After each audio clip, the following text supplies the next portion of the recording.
We're going to talk about what the Consumer Financial Protection Bureau is, what it's supposed to do, and what the Office of Service Member Affairs is doing. And then, because I'm a longtime financial counselor, we're going to talk about savings, because I just have to.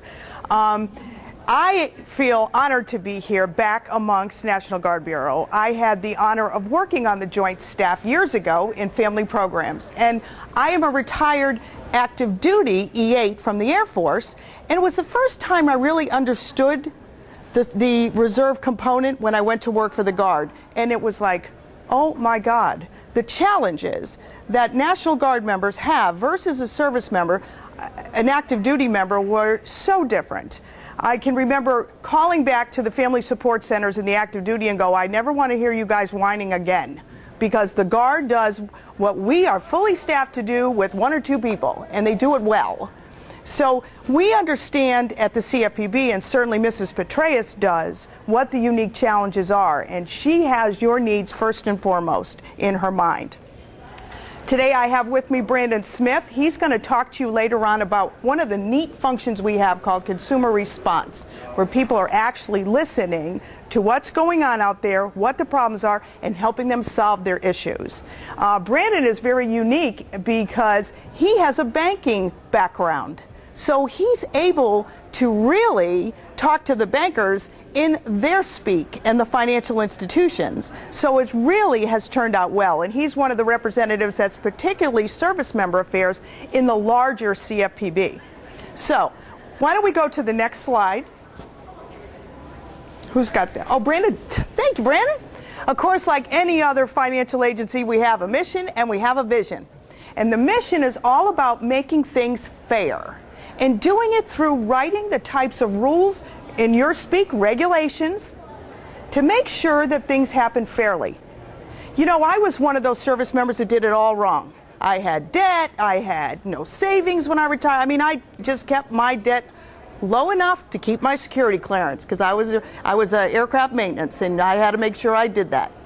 And then when I sort of by accident got into family support, I started to learn about how to get control of my financial life in a way that made sense to me. So what I want to make sure that you understand is, I, as a financial counselor later on, when my clients would come to me and they were being treated unfairly or things were confusing with financial institutions, we really didn't have somebody to call.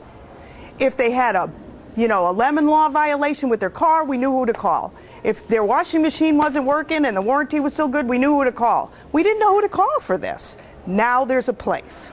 So this is what we try to do, and we try to be data-driven. In other words, we want to attack the issues that are truly in the first and foremost. Not because we think it's a good idea, it's because this is happening and the numbers say this is happening. So that's what we're working to do, to make consumers able to take more control.